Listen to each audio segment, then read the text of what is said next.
Queridos espectadores, comenzamos una nueva temporada, y van 5, de nuestro programa Iglesia en Camino. Y hoy nos encontramos en la Iglesia de la Trinidad, porque nos queremos hacer eco de un acontecimiento que va a tener lugar el día 13 de octubre en Tarragona.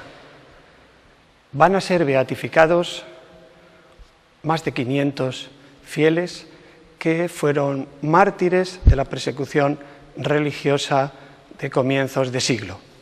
Entre ellos, 6 religiosos trinitarios, la comunidad entera. Ellos fueron paisanos nuestros, ellos vivieron entre nosotros, ellos enseñaron a nuestros hijos, ellos tuvieron por centro pues lo que estamos viendo en esta iglesia, al Jesús Trinidad, Dios Trinidad. Y en ellos encontraron la fuerza y como comunidad vivieron convencidos y dieron su vida. Para hablar de este acontecimiento nos va a acompañar el padre Vicente Elipe, yo creo que por todos los espectadores conocido. Él es el superior de la comunidad, él es el vicario de la parroquia de Santa Quiteria, él es miembro del Consejo Provincial de la provincia de España Sur o de el Espíritu Santo, y también es ecónomo provincial. Le vamos a dar la bienvenida y ya de antemano le agradecemos al Padre Vicente su presencia. Hola, Padre Vicente. Hola, buenas, Adolfo, ¿qué tal? ¿Cómo estás? Pues muy bien, muy contento. Y atareado. Muchísimo. En estos días previos a la beatificación, pues no cabe duda que son momentos también de mucho estrés y de mucha preparación y de intentar que todo pues salga lo mejor posible. Pero tú eres fuerte y lo llevas bien. Bueno, Tratas. Lo llevo bien, bueno, pero porque tengo buen ánimo. ¿Qué es lo que vamos a celebrar? ¿Qué va a pasar el día 13? Pues el día 13 de octubre va a ser una gran fiesta. Yo creo que una fiesta, la fiesta de la Iglesia, porque van a ser beatificados 522 mártires, fíjate, de los cuales 412 son religiosos, consagrados, religiosos y religiosas, 88 son sacerdotes, 7 son laicos y 10 pues son operadores diocesanos. Y yo creo que es un momento importante para toda la Iglesia, nuestra Iglesia local y particular, en concreto la de Alcázar, por supuesto, porque en esta celebración se van también a beatificar a los 6 religiosos trinitarios, como acabas tú también de mencionar, y porque es un momento de dar gracias a Dios por todas estas personas que fueron capaces de ser testigos del amor a Jesucristo, viviendo una vida pues de amor y de perdón. No estaréis solos en este viaje a Tarragona, en esta peregrinación, ¿no? No, con nosotros viajarán también pues muchísima gente. Ya te comentaba que somos 522 mártires, o sea, nos juntaremos allí miles de personas provenientes pues de toda España, y nosotros, por nuestra parte, pues vienen también religiosos, viene toda la curia general que se encuentra en Roma, y vienen también religiosos de Canadá, de Estados Unidos y de Francia. Y viene también alguno de la India. Vienen concretamente 2 religiosos, es decir, pues será un encuentro de familia trinitaria, de la representación de la familia trinitaria y de laicos, también un buen grupo numeroso de laicos de aquí, de Alcázar de San Juan y de Madrid.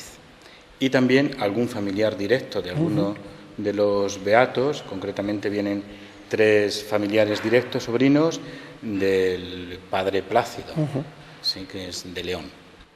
Padre Vicente, yo creo que el cristiano sencillo no conoce todo el proceso que lleva el llegar a la beatificación de un cristiano. ¿Nos podías resumir un poco todo el proceso que lleva a la beatificación o canonización de un cristiano hasta llegar a ser santo beato? Pues la verdad que es un proceso bastante largo y bastante complejo. No es fácil nombrar a alguien beato o santo, ¿no? Hay que distinguir pues 2 cosas, porque uno son aquellas personas, hombres o mujeres, religiosos, religiosas o laicos, que van a ser beatificados o canonizados por causa de sus virtudes heroicas, a la cual se requiere también un milagro, etcétera. Y otro es la causa de los mártires, que el proceso es parecido, similar, pero no es idéntico, ¿no? En nuestro caso, pues es la beatificación de unos mártires.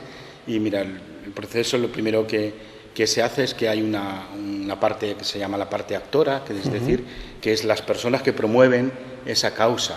En este caso somos la Orden Trinitaria. Y siempre se promueve una causa cuando hay una fama de que estas personas, en concreto de nuestros 6 religiosos, pues hay una fama extendida de que murieron mártires. Si no hubiera una fama popular del pueblo de Dios, pues sería difícil abrir una causa. Se nombra también un postulador, la orden nombra un postulador, en este caso es el padre Javier Carnerero Peñalver, que es un religioso trinitario, que ha estudiado también aquí en el seminario nuestro de Alcázar y que también ha sido profesor de aquí, de este colegio, y que mucha gente de Alcázar conoce, ¿no? El postulador es el intermediario entre la parte actora, la orden, y la congregación de la causa de los santos.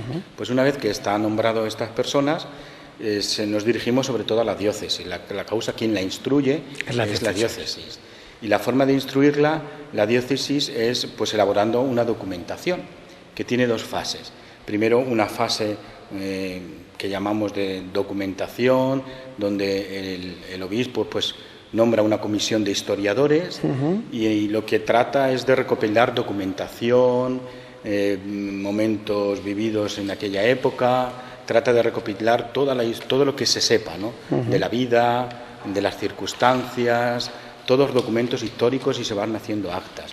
Y otra parte que hace esta investigación, que es una investigación jurídica diocesana, igual que si fuera una investigación jurídica civil, pero es diocesana, lo que también hacen, otra comisión que nombra el obispo, es una comisión delegada de él, que es que trata de recoger documentación testimonial, es decir, preguntan a testigos que han vivido en aquella época, que han conocido o que han podido conocer, en este caso, a nuestros mártires, y dan testimonio de lo que saben.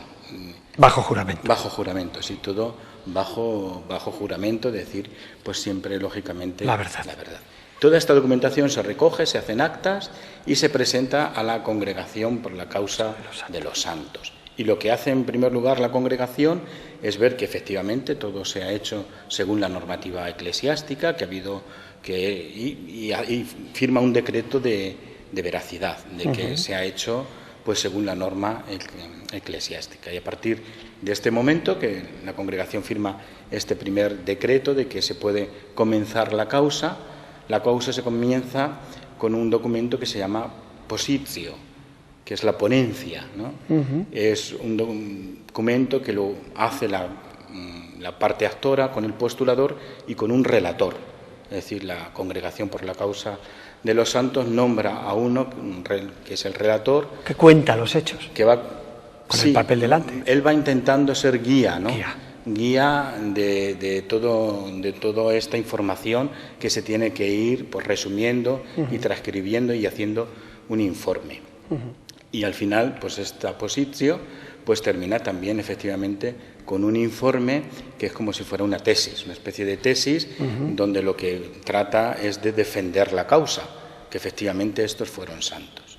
Una vez que está hecha la positio, esto tarda bastantes años, una vez que se hace la positio, pues se entrega ya a la Congregación por la Causa de los Santos.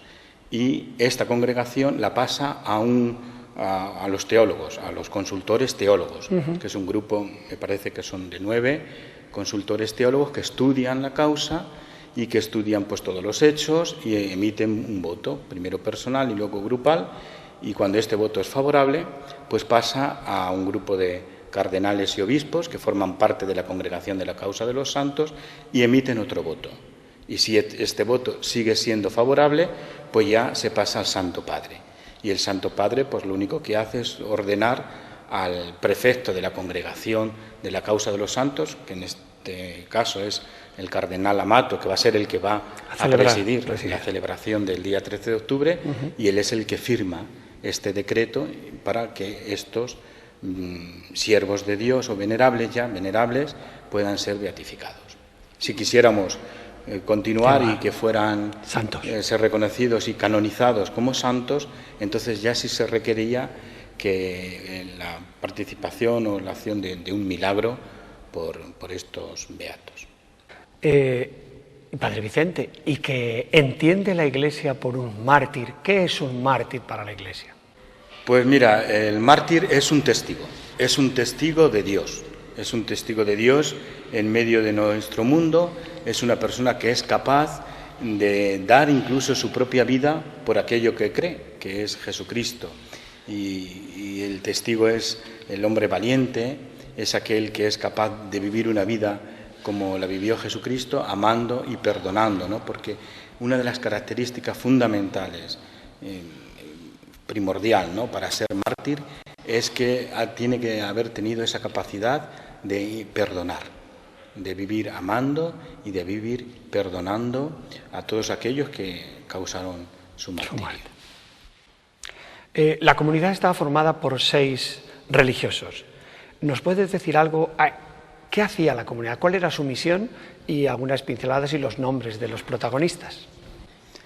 Pues efectivamente eran 6 los religiosos, era toda la comunidad al pleno. Pues está constituida por el padre Hermenegildo, era el superior de la comunidad, un hombre bueno, un hombre que acababa de llegar, que había llegado precisamente en el mes de mayo. Estaba también constituida por el padre Buenaventura, un hombre pues también bueno y dedicado sobre todo a la enseñanza, y cuentan de él que era un hombre pues muy cariñoso, sobre todo con los niños, los más pequeñitos, que les enseñaba a multiplicar cantando. Está también el padre Antonio era el más joven de la comunidad, murió con 34 años y era un gran organista, el que tocaba el órgano aquí en esta iglesia en la que nos encontramos. El padre Francisco era también un gran tenor, un hombre bueno, un hombre, dicen que muy campechano, un hombre muy agradable, de sonrisa fácil y contagiosa. Y el padre Francisco pues era también un gran tenor, un gran cantante, y que cantaba y había organizado también muchos coros, ¿no? También estaba el padre Plácido, era el intelectual. El padre Plácido cuentan que era el intelectual de la comunidad.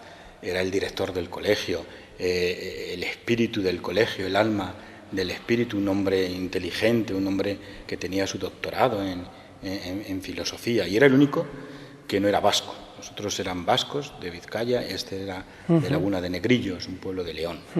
Y luego estaba Fray Esteban. Fray Esteban era el hermano Lego, que era un hombre humilde, sencillo, era el cocinero, pero era el hombre que cuidaba de la comunidad y que cuidaba mucho también de los pobres, atendía muchísimo en la portería a todos los pobres que venían aquí a la iglesia. A mí me llama la atención que eran 6 y sois 6. ¿Querrá decir eso algo? Dios quiera que no en una parte decir sí. Nada, quiere decir algo sí, pero claro, que no vayamos por la línea del martirio, ¿no? ¿Quién sabe? No sabemos. No lo sabemos. Pero que os toca imitarlo, sí. No sería el mayor problema ese. Sí.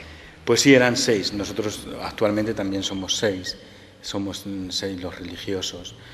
Alcázar siempre ha sido una comunidad numerosa. Quizás ahora somos pocos, y siempre ha sido una comunidad numerosa de religiosos, y la mayoría de ellos pues dedicados sobre todo al colegio, y han derrochado toda su vida a la educación. Han sido muchos los alumnos y alumnas y niños y niñas de nuestro pueblo de Alcázar que han pasado por aquí, por este centro, por las manos de tantos religiosos. Padre Vicente, yo quería hacer la siguiente pregunta precisamente en el centro de la vida de este complejo trinitario, en la iglesia que preside la imagen de Jesús. Y esta pregunta es, ¿quién era el Padre Superior? Ya has dicho el nombre, pero dinos algo más si sabes. Pues era un hombre bueno, era el padre Hermenegildo, y todos los escritos, todos los que cuentan de él, efectivamente hablaban de que era un hombre bueno, era un hombre bondadoso, era un hombre bastante prudente, era un hombre muy servicial, y como superior que era, pues era un hombre que intentó, sobre todo, cuentan, hacer siempre, en todas las comunidades donde él estaba como superior, pues intentaba crear un clima de familia en la comunidad. Y yo creo que aquí lo logró bastante, porque el hecho está que los 6 murieron juntos y ninguno se fue, aunque tuvieron posibilidades de irse a un sitio u otro. En cambio, creó ese ambiente de familia y ese ambiente de comunidad. Y era un hombre que llevaba muy poquito aquí en Alcázar.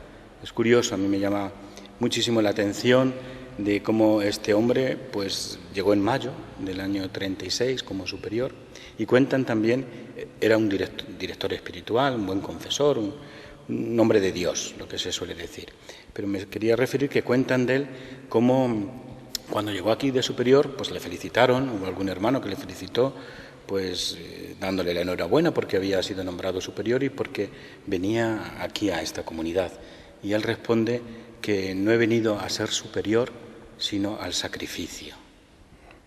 Él ya preveía y sabía que la situación no era fácil, no era cómoda, y él pues también ya abarruntaba el final incluso de su propia vida y la disponibilidad de poder entregar la vida en sacrificio.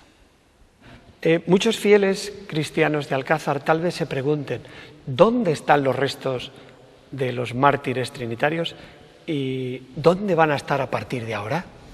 Pues es buena pregunta. Los restos están aquí en esta iglesia.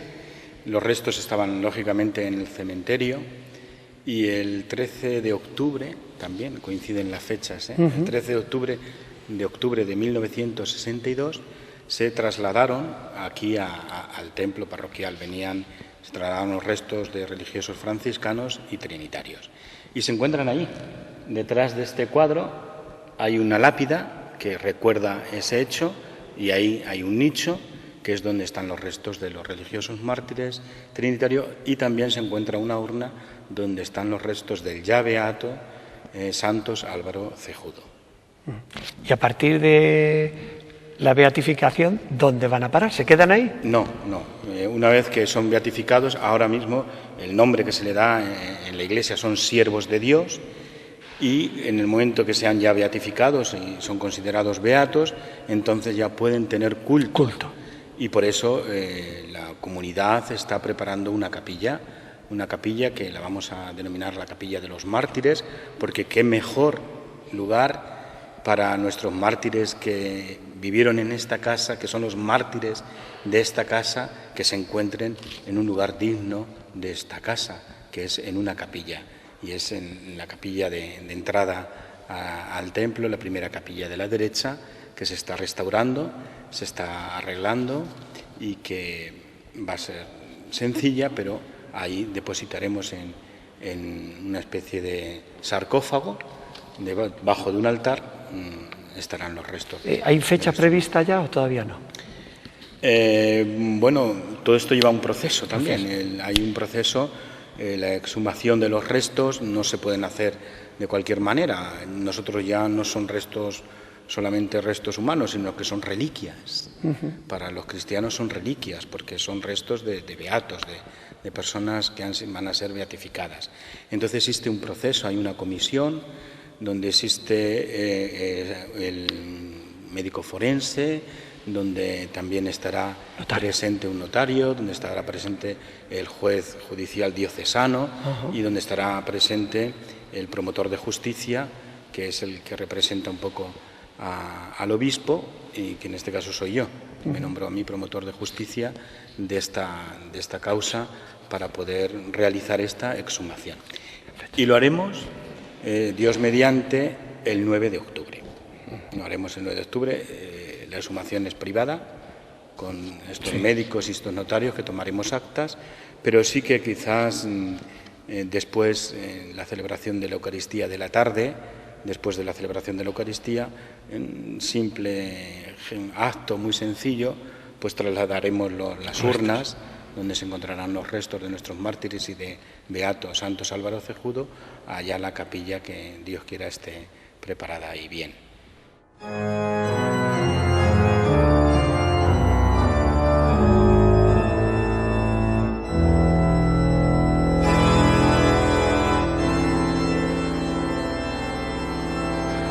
Nos encontramos en el coro de la Iglesia de la Trinidad. Sí.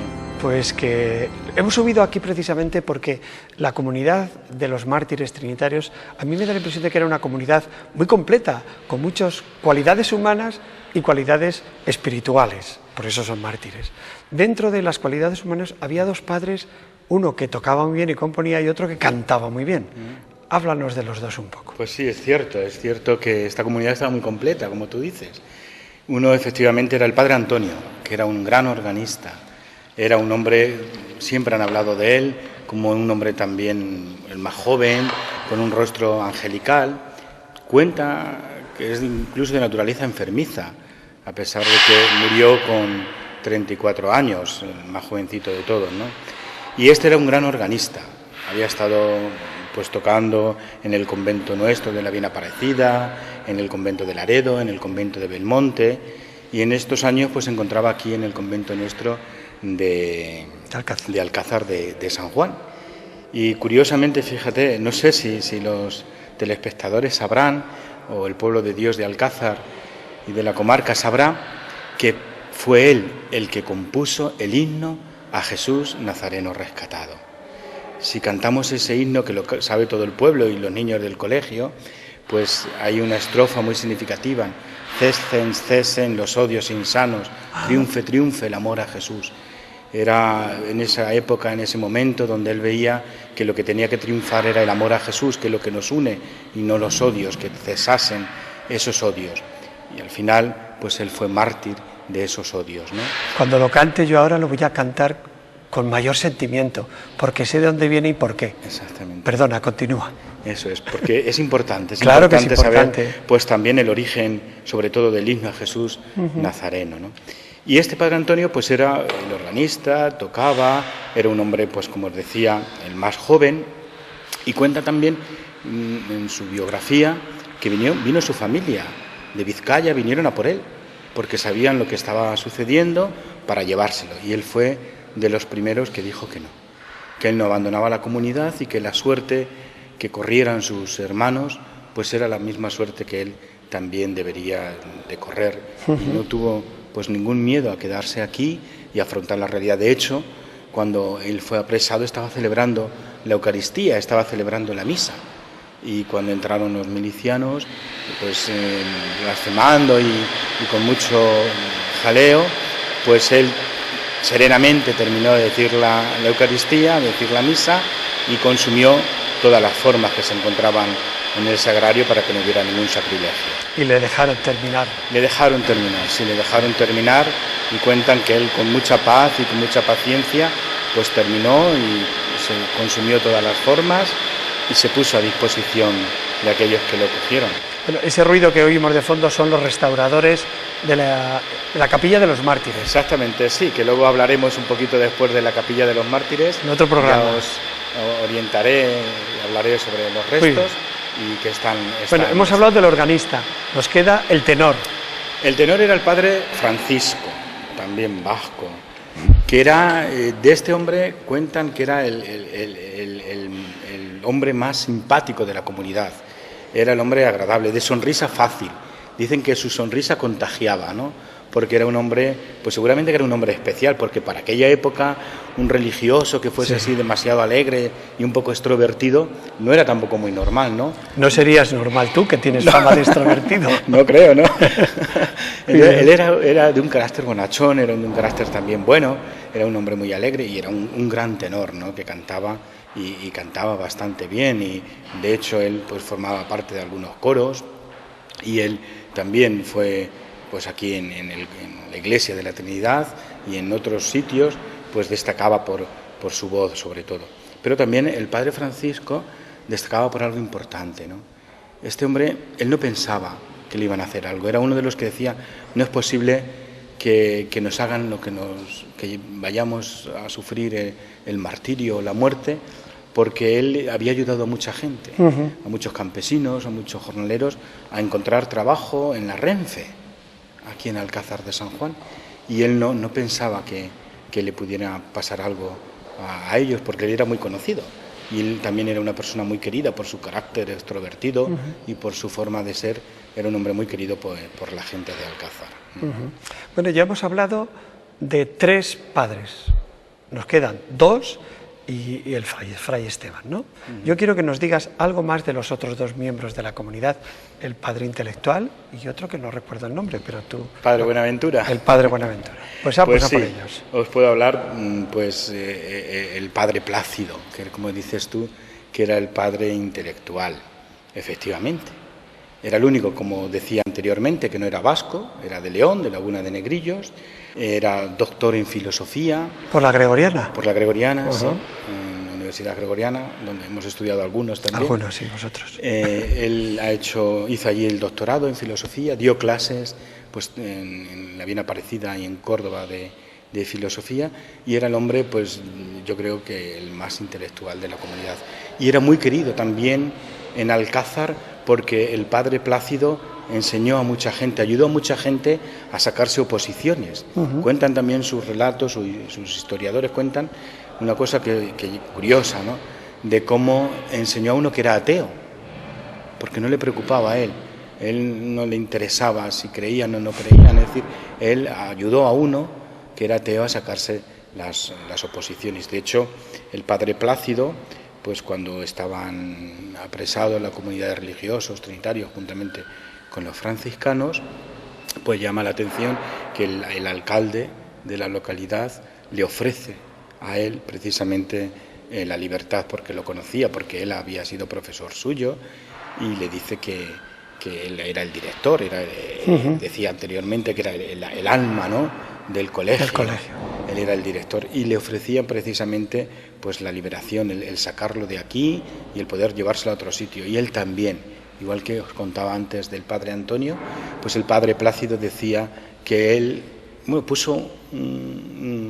puso al alcalde, le dijo que si eso lo hacía para todos, que entonces sí, y dijo que no podía con todos, que solamente con él, y él dijo que no, que aceptaba y que corría la misma suerte que corriesen sus propios hermanos. Bueno, una comunidad muy unida, lo que yo decía antes, el padre Hermenegildo creó un ambiente de familia, que eso es importante, de una familia unida. Para ti es un buen ejemplo de como superior de comunidad. Sí, es verdad. Bueno, yo me quedan muchas cosas por aprender. Eso.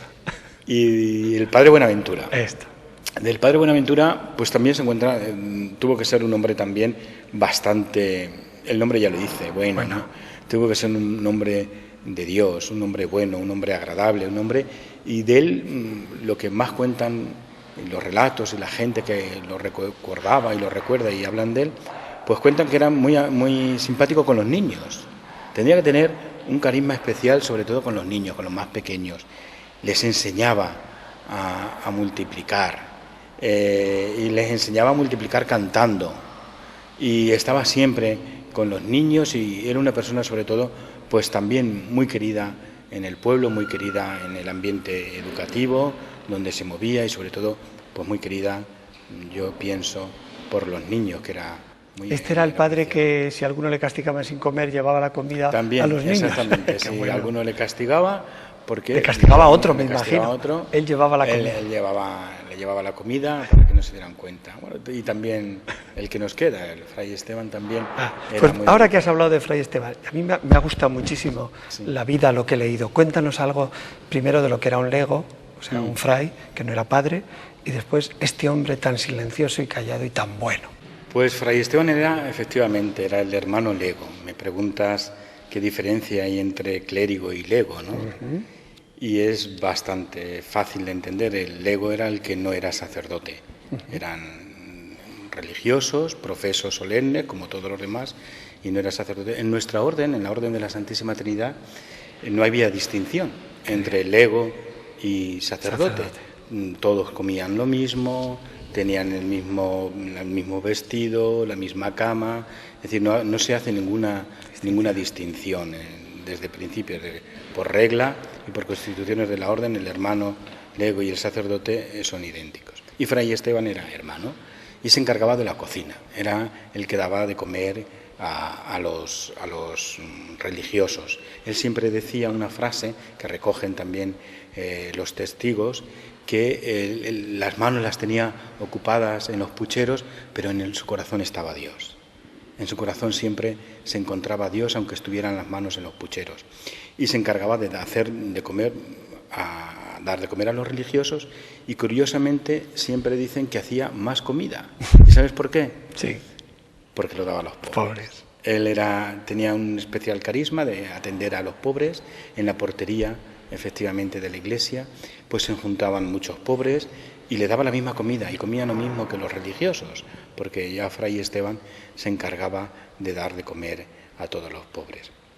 Fray Esteban no murió en la misma época, del 27 de julio, que el resto de los hermanos, sino que él cayó enfermo, tuvo una neumonía, estuvo en el asilo, un poco de enfermo, y cuando se recuperó fue entonces cuando lo apresaron y murió mártir. Y no quiso renegar nunca de su fe, aunque se lo dijeron, ¿eh? Exactamente, también a Fray Esteban le dijeron que si él prestaba el servicio a los milicianos, que si él prestaba el servicio y no lo prestaba a la comunidad y renegaba, pues que se salvaría. Y él también, Fray Esteban, en esa peculiaridad de familia y de unidad, dijo que no, que él corría la misma suerte que ya habían corrido sus hermanos, porque él ya sabía que sus hermanos habían sido... Cosa que le habían ocultado, pero él se enteró. Por un ancianito. Sí, por un anciano que le comunicó que los trinitarios habían muerto. Y había una cosa que se me ha olvidado decir, perdona, que quisiera decirlo porque me parece importante. Del padre Plácido. Cuentan también la historia que cuando fueron martirizados, un testigo cuenta que al día siguiente, es una anécdota, tuvo un sueño, una mujer, y tuvo un sueño donde vio a los trinitarios, a los frailes trinitarios, y entre ellos el padre Plácido, que les decía: estamos bien, ahora somos absolutamente libres. Bueno, ahí el título del libro. El título del libro, absolutamente libres. Muy bien, Padre Vicente. Te voy a decir la última pregunta. Y a partir de ahora, ¿qué? ¿Qué para los fieles cristianos? ¿Qué para los ciudadanos de Alcázar, vecinos de Alcázar de San Juan? Pues yo creo que todo vecino, todo cristiano, cualquier persona de Alcázar de San Juan que va a pasar por esta iglesia y que, como tenemos esa buena costumbre de venir a besar los pies de Jesús Nazareno, va a pasar por delante de la capilla de los mártires. Y que cuando pase por delante de las capillas de los mártires sepa tener un recuerdo de amor y de perdón, y que la vida se hace desde el amor y el perdón, y que, como dice el eslogan o el lema de la beatificación, valientes y firmes en la fe siempre, que los mártires pues nos ayuden a ser testigos creíbles, sobre todo de Jesucristo en medio de nuestro mundo, que se puede y que debemos de ser auténticamente testigos creíbles, que nada ni nadie nunca puede quitarnos el tesoro que llevamos cada uno de nosotros escondidos y que lo llevamos efectivamente como una tarrina de barro que se puede romper enseguida. Ese tesoro es la fe. Esa fe nadie nos la puede quitar, nadie nos la puede destrozar, y que aprendamos siempre, sobre todo, una lección de amor, de perdón y de tolerancia. En el mundo, en nuestra vida, en nuestra sociedad, cabemos todos y todos tenemos derecho a estar. Ese sería un poco el mensaje que yo creo que nuestros mártires nos tienen que dar cuando algún cristiano, algún fiel, un hijo de Alcázar pase por esta iglesia y se encuentre con esa capilla, que va a haber también 2 reclinatorios para poder hacer una pequeña oración, para que intercedan siempre por el amor. Cesen los odios insanos, triunfe el amor a Jesús. Pues, queridos espectadores, muchas gracias al Padre Vicente por habernos acompañado, y hemos cumplido lo que yo dije al principio, que estamos siempre animados porque en este programa transmitimos valores del Evangelio y motivos de esperanza. Que la beatificación de estos mártires ciudadanos, vecinos de Alcázar de San Juan, sea para nosotros motivo de esperanza.